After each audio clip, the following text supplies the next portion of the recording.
I've just unboxed the Epson 3000, and as you can see, it comes in a fairly substantial box. And here's the back ports.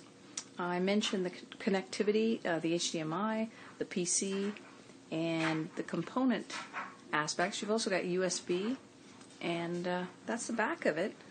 And then what comes in the box, the power cord, really substantial remote, in several languages, the quick setup guide, user manuals on CD, information about your warranty, and then information about extra care, which you actually purchase from Epson. I wanted to show you this thickness difference between this and a laptop. And as you can see, this thing is quite big. And up on the top, you have some basic controls, and of course you have that big remote.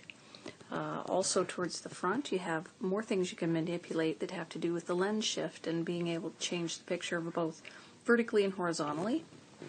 And then you get a side angle of the lens, which I'm going to move along here. It's actually got a cover on it that it comes with. It kind of drops out pretty easily. And there you have the lens in the front of the projector. That's the fan to the left and the lens to the right. Around the lens is where you would dial in your focus, and right here where the fan is, you can kind of see in there. You get a little bit of lighting, get a lot of heat coming out this direction, but none in the back. For those of you who are going to be connecting a PC to the Epson, you need to be aware that if you're doing it via HDMI, which carries both audio and video signals generally, you're not going to hear any sound when you just use that because this projector doesn't have built-in sound. So you're going to have some external source for those speakers. In my case, I used the headphone jack, which is a 3.5 millimeter. This line in, it's a really cheap cord. You can get it on Amazon for about $5. And it's into an external speaker, which I will show you right here. You'll notice it up on top.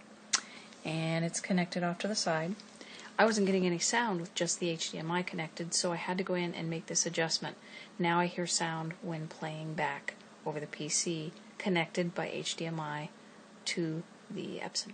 So here's the deal. I have this laptop connected by an Amazon Basics HDMI cable to my PC, which is running XBMC, Game of Thrones, and all I've got connected to the back is the HDMI and the power cable.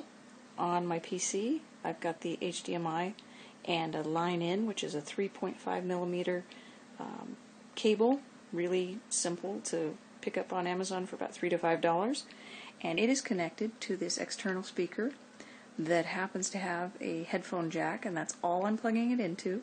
Now that's going to give me the sound off this PC to show you what's going on with that projected image. Now otherwise I would not hear anything because this does not have built-in speakers. You need to have external speakers. You can do it any number of ways. This just happens to be one way and the way I did it. One thing to be aware of is on your PC you do have to make that change from the playback mode in sound from HDMI to your headphone jacks. And what I'm going to do is go ahead and start it up so you can hear. You'll notice it's playing here, and you'll notice it's playing there.